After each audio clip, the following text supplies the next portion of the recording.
Do you ever feel like you're dating the same person in a different body? Or wonder why some relationships make you feel so anxious, so insecure, or sometimes even avoidant? I hear you and I see you, and that is why we are going to be running down the 4 attachment styles in depth, because you don't have a type, you have a trauma pattern. Attachment theory is a psychological framework that explains how we form and maintain relationships. And it all starts with how we bonded or didn't bond with our caregivers from childhood. And based on those early experiences, we develop one of the 4 attachment styles, which are secure, anxious, avoidant, or disorganized. These styles shape how we connect with others, respond to intimacy, and handle conflict. It was founded by John Bowlby and Mary Ainsworth. John was a British psychoanalyst who was inspired to study attachment after observing children in a psychiatric hospital. He believed that attachment behaviors were adaptive responses to separation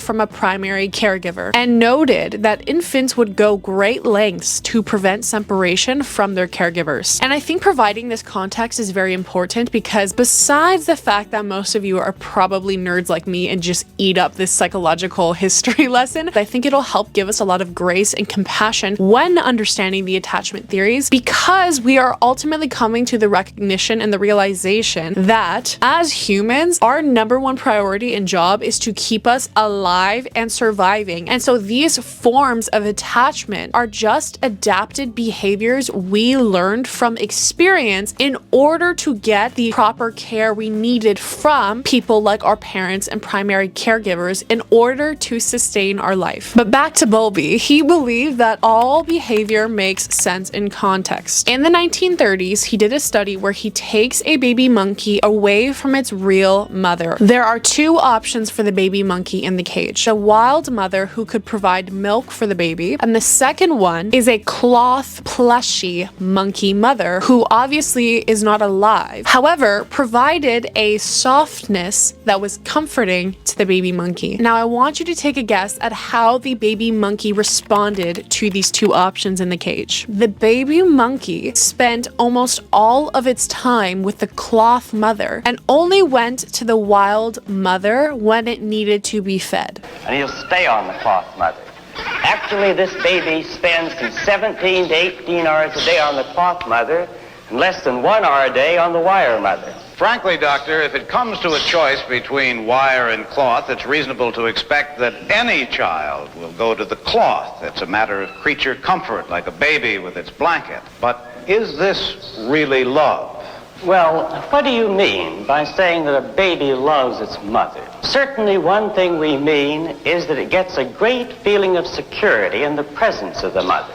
Now, Mr. Collingwood, wouldn't you say that if you frightened a baby, that it went running to its mother, was comforted, and then all the fear disappeared and was replaced by a complete sense of security, that baby loved its mother? So what this study shows is that we attach to the caregiver that provides us with the feeling of safety and comfort over one that provides strictly survival needs. Bonding is so embedded in us because it supports the survival of our species. Human species, just like monkeys, adapt their behavior in order to get the best care in their given circumstance. Similar to John, Mary devised her own study called the Strange Situation Procedure, in which she observed how children attached to their mothers in standardized situations. What she found was that children with a secure attachment had sensitive and responsive mothers and were more likely to develop positive social relationships. Attachment theory emphasizes that the security of a child's first attachment relationship is important throughout the child's entire life, and it really does set the stone for how they go about their life in society as adults. Now you're probably thinking, well, yes, Brianna, learning attachment style is probably great for my love life so that I don't attract toxic men who ghost me anymore. Sure, but I would also like to add a layer of importance to attachment theory, because it also directly affects our brain development. Secure attachment, which in other words is feeling safe and nurtured, allows our brain to develop vital neural pathways for high-level thinking, and for our prefrontal cortex, which is the part of our brain that judges,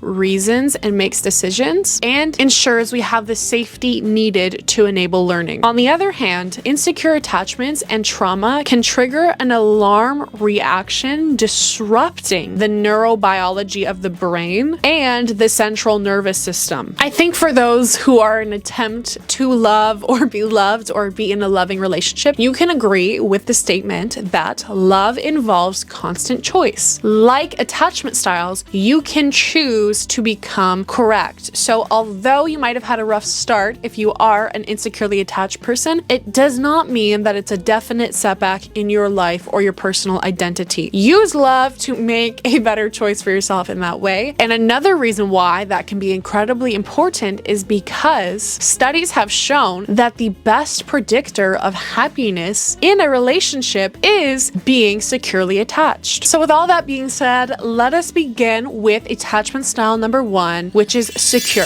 This is the blueprint. This is the goal. This is where we ultimately all want to end up being. Studies show that about 50% of people fall into this category. In my personal opinion, I have not run into 50% of the people in my life being securely attached, but who am I to criticize? If you're securely attached, you're comfortable with intimacy, you're emotionally available, supportive, and can handle conflict without becoming overwhelmed or shutting down. Secure attachment usually stems from consistent, loving, and supporting caregiving. As a child, your caregivers did a great job at making you feel safe, valued, and understood, teaching you that relationships are a source of comfort and not stress. Uh-oh, who is it?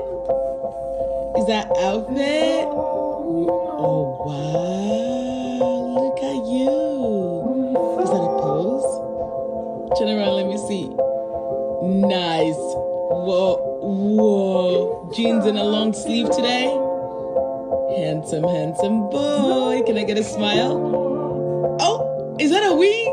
Is that a wig? Adulthood, securely attached individuals can communicate their needs and emotions effectively, balance closeness and independence, and seek partners who are emotionally available. And that last point is extremely important because people that are securely attached are only going to be looking for partners that mimic that energy. And this is not something that's just a personal choice. Again, this falls into our biological conditionings, programmings, or in other words, habits. We replicate relationships that bring out our attachment styles out of familiarity. So romantic pairings usually go like this. Secure and secure is couple 1, and anxious and avoidant is couple 2. An anxiously attached person amplifies their feelings, while an avoidant attachment style minimizes their feelings. And that's why they're usually paired together. Moving right along to potentially your bestest friend, the anxiously attached devil on your shoulder. In other words, the overthinker. Anxiously attached people often crave closeness, but fear rejection and abandonment. They may feel like they're too much or is constantly second guessing their partner's feelings. This often develops when caregivers are inconsistent. Sometimes they're available, sometimes they're not. So naturally, the child will grow up feeling uncertain about whether their needs are going to be met or not, which creates a heightened sensitivity to emotional signals. Anxious attachment can show up as needing or constant reassurance, overthinking or catastrophizing minor issues, or feeling insecure when your partner needs space. If you've ever felt like you were chasing after love, then this might be your attachment style. Let's talk about how I was waiting for you to find me so that we could finally be together. You were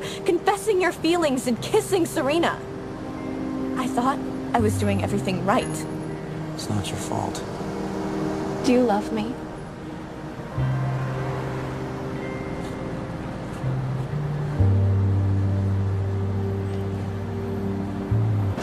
Where's Nate? I think we just broke up. What? I don't want to talk about it. I just want to escape. That's what this place is for, right?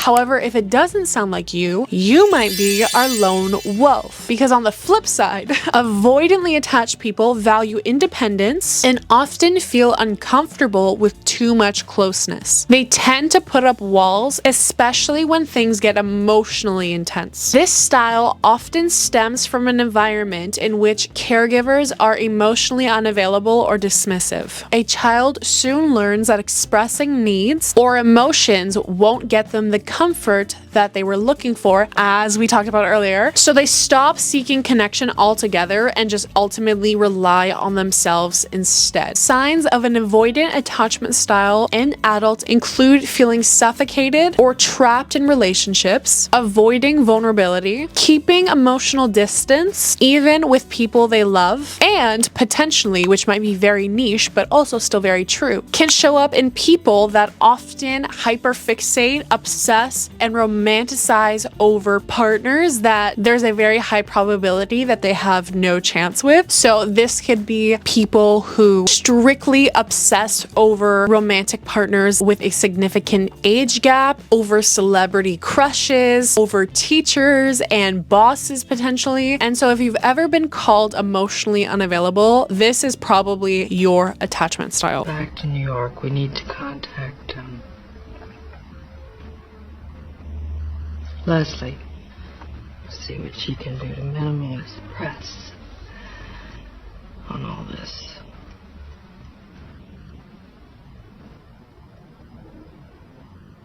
Another divorce splashed across page 6.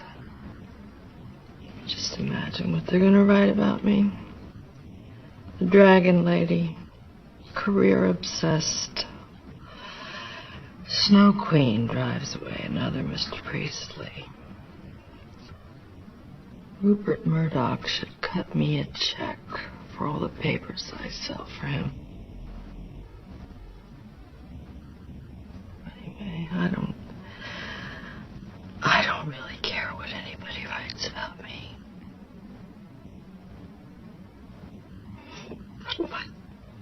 My girls, it's just so unfair to the girls.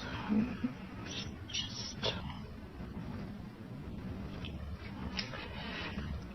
another disappointment, another letdown, another father figure gone. Anyway, point is,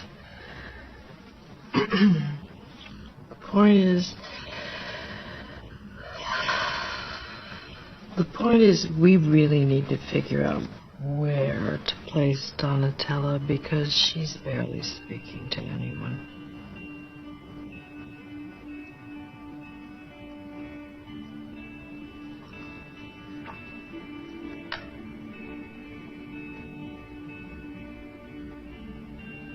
I'm so sorry, Miranda. If you want me to cancel your evening, I can. That'd be ridiculous. Why would we do that?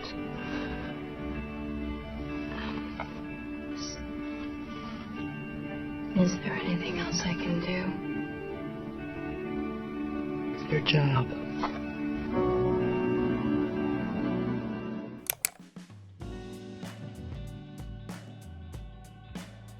And finally, we have another form of the avoidant. This one is called the disorganized and are known for their push and pull dynamic. This is because some people fall into a nice little blend of being avoidant and anxiously attached. And so the disorganized attachment style, also sometimes called the fearful-avoidant, is the most complex and the rarest among the four. Disorganized attachment styles form when a child is emotionally and physically dependent on somebody who is also a source of distress or fear. People with this style often crave the connection that you will find in an anxiously attached person, but at the same time are also terrified of it, which creates that push-pull dynamic in relationships. Sometimes they're hot, sometimes they're totally in love and obsessed with you and want to be in your face 24/7, and other times they're nowhere to be found. This typically stems stems from trauma or chaotic caregiving. And so these are going to be the children that experienced severe neglect, any sort of abuse, or mixed signals within the parents' relationship. So this could be in cases where the parents might have some substance abuse issues or could have some mental health disorders of their own, like bipolar disorder, which leads to a deep sense of fear. So in adult relationships, this will look like oscillating between clinginess and withdrawal, struggling to trust even safe and loving partners, feeling trapped by the fear of depression, feeling trapped by the fear of rejection, and the fear of intimacy. If it was just down to him and me, and you had to make a choice, who got the goodbye? Who would it be?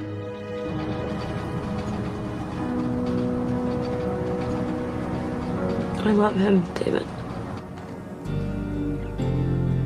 He came into my life at a time when I needed someone, and I fell for him instantly. No matter what I feel for you, I never unfell for him. Hey, I get it. Stefan. It's always gonna be Stefan. Catherine didn't do this. I did. I thought you broke my heart, so I rip open Aaron's neck. That is how much control you have over me. And I'm still here. That's how much control you have over me. Listen to us. This is toxic. We are in a toxic relationship, Lena. I just killed your friend, and you find someone else to blame. You want me to blame you? Easy. Done. You screwed up, Damon. Again. Thank you. You put me in a position where I have to defend you. Again. Where I have to bend my morals. Again. Where I have to go against every single thing that I believe in. Again. Because I love you. Then stop loving me. I can't. So here's the truth bomb once again. You don't have a type. The people you're attracted to are often a reflection of your unresolved wounds. If you're anxious, you might be drawn to avoidant partners because they trigger your fear of abandonment. Please don't leave me.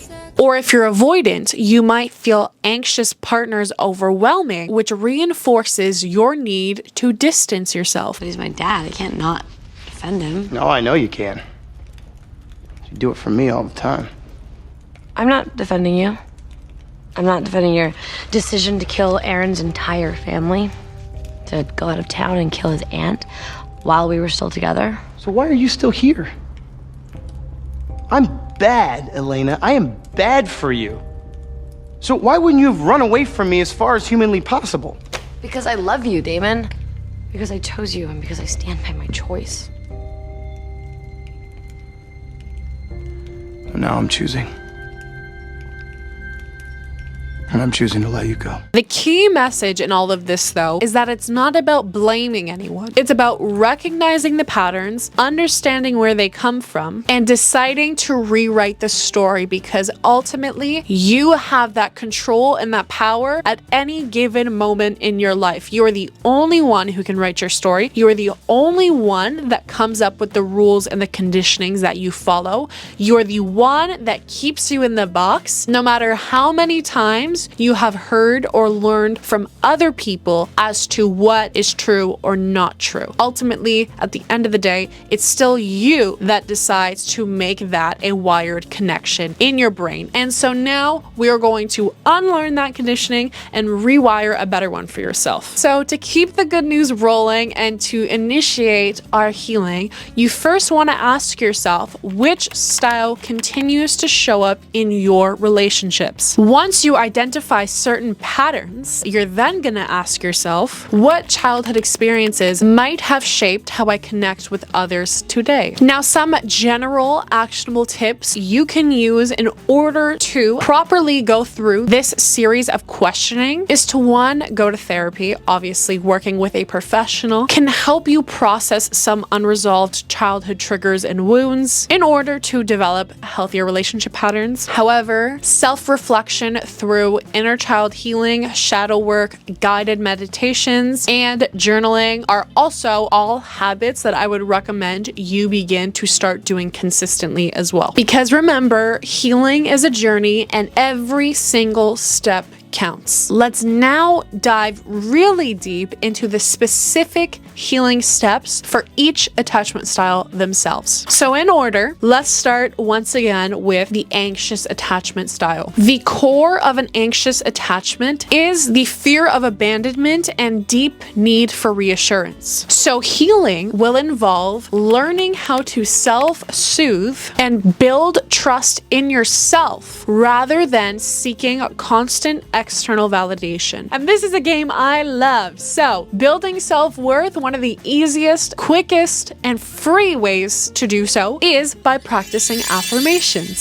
Say things to yourself in the mirror like, I am enough, and recognize that your value will never, ever, ever depend on somebody else's. I would also recommend actually writing down and hanging these affirmations on your mirror as well. So not only are you reciting it to yourself every time you look in the mirror, but you're also getting that visual and reading it with your eyes. Number 2, set some boundaries. Learn to say no and communicate your needs properly. It helps to also build and reinforce that trust within yourself because you know that you are always taking the proper and required actions that you need in order to feel safe, happy, healthy, and for your overall well-being. In other words, setting boundaries helps you prioritize your own emotional well-being without having that fear of rejection present. Now we're going to practice some self-soothing techniques. Try daily mindfulness, whether that's deep breathing, doing a guided meditation, or guided breath work, as well as having a handy dandy journal present so that you can always whip it out and journal when you're feeling anxious. And of course, we want to be aiming to only choose secure partners. So no more bad boys. Let's please leave this in the toxic Tumblr phase of 2014. Be intentional about dating people who are emotionally available and willing to communicate, because secure partners can help you feel safe as you work on your attachment style. Now let's get to healing the lone wolf. So once again, avoidant attachment is rooted in fear of vulnerability and an over-reliance on independence. Healing requires learning to open up and trust others while staying connected to your sense of self. Step 1 in healing is learning to actually get comfortable with vulnerability. And like everything, it's best to start small. Share your not so comfortable thoughts and feelings with people you already know and trust. Over time, I promise it's going to become less intimidating to do so. Number 2, challenge your beliefs about closeness. Avoidants often believe that intimacy means losing independence. So remind yourself that connection doesn't mean control. Number 3 is allowing yourself to rely on others. Practice asking for help and leaning on loved ones for support. Trust me,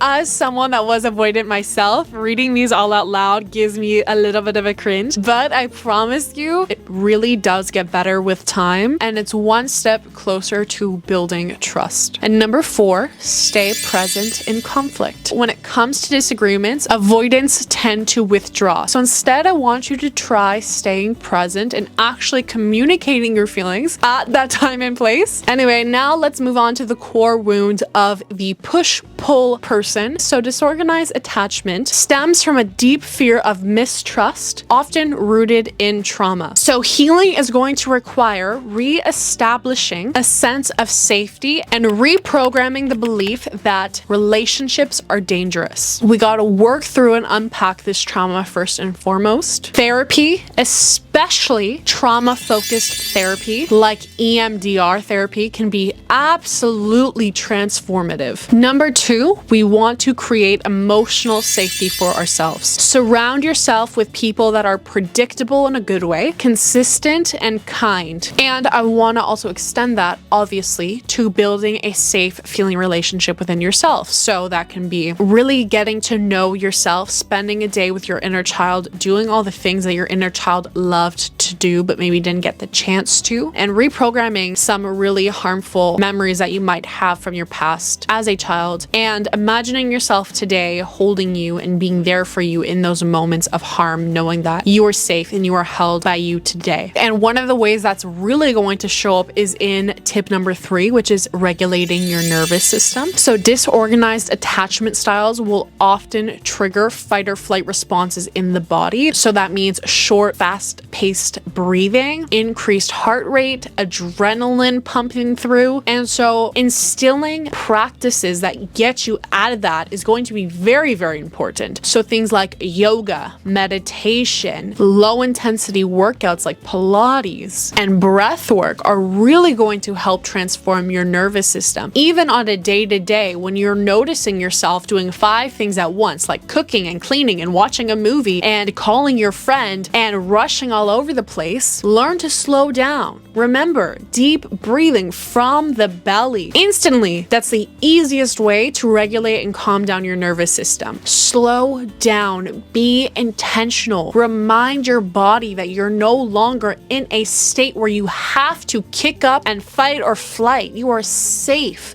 You are safe to be in this moment. You are safe to slow down. No one is coming to hurt you. No one is coming to harm you. Be there for your moment. Be there for yourself, and be there for the way your body feels by learning to teach it how to be calm and still. And then finally, learn to trust gradually. Take small steps to open up to others. Trust is not built overnight. It's a process of consistent positive experiences. And then finally, for my securely attached baddies, here are some tips that I hope you already have in place, but if not, are going to help to strengthen your secure attachment style, because even secure people can benefit from continued growth. Another reason why it's important is because relationships are dynamic. Maintaining a secure attachment style requires ongoing self-awareness and emotional regulation so that you can hold space and be secure in all phases that come along with a relationship, including major life events. So continue on your path of self-reflection. Stay curious. This is one of my biggest tips that I've said before, and I will continue to say it. Stay curious. Be open about your emotions and your triggers. And like we know, journaling or therapy can really deepen your self-awareness. But when you go into it with this attitude of openness and curiosity, it's not a scary, intimidating thing to dive into. You just recognize it's a part of yourself you're not too familiar with, but ultimately it's a part of yourself that's going to teach you how to love better and deeper. Number 2, be that safe space for others. Be that radiator of light. Secure people do an amazing job at creating that safety in relationships by being present, empathetic, and dependable, which strengthens both your attachment style and that of your partner. Such a mindful and beautiful goal in life is to always be the person that no matter what room you're in will elevate the conscious vibration of that room. So even when you're around people that are feeling down and negative, it's not your job to lower down to their level as well. Make it a challenge with yourself to see if you can get them to vibe higher with you instead. And a lot of the times, the way you do that isn't through being like, you're not vibing high right now.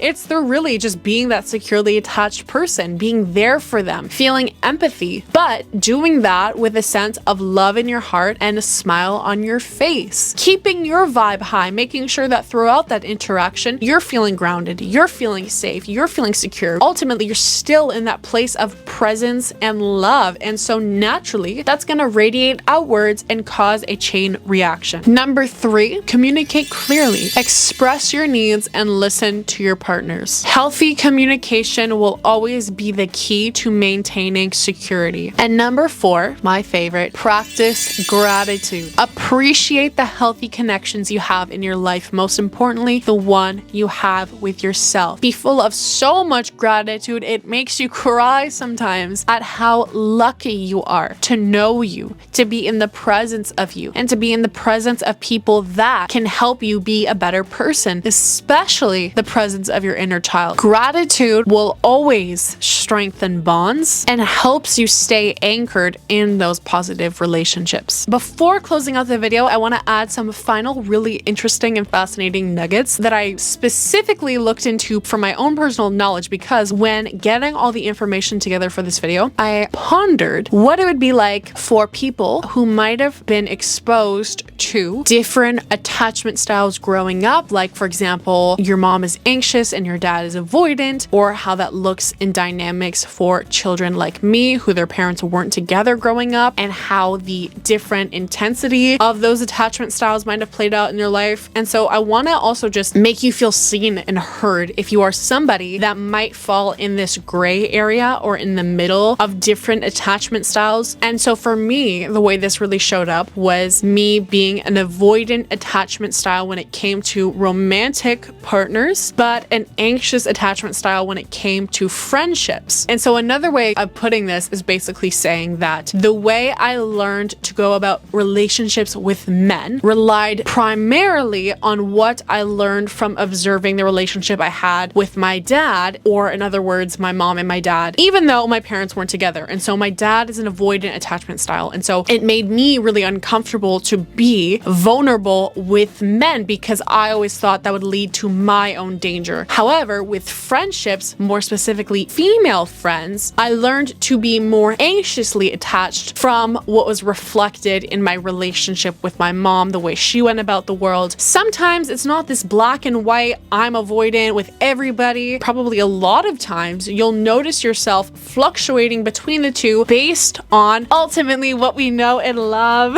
what you learned from your childhood, because that's what it's almost always going to come back to. And so the more self-reflection you do, really diving deep into all of the intricacies and complexities of your childhood will really help you puzzle the pieces together as to why you became the person you are today, and then ultimately giving you the stepping stones you need to move forward with yourself. There we have it, the 411 guide on attachment styles. I really hope me and my professor-esque attire got you in the mood for this video. I really hope this helped you. This was one that has been requested for some time now, and so I'm really happy that not only I had planned this video a long time ago, but you girlies requested it, because I just know that it means once again we're on the same page, and I am always so happy to deliver for you, mama. And listen, anytime you have a video request, please feel free, never be shy to reach out. I'm always so happy to read and receive your comments, and so any idea is truly appreciated. Any comment really is truly appreciated. All your support means the world to me. You have no idea. I can never be able to say it enough. We're almost at 5,000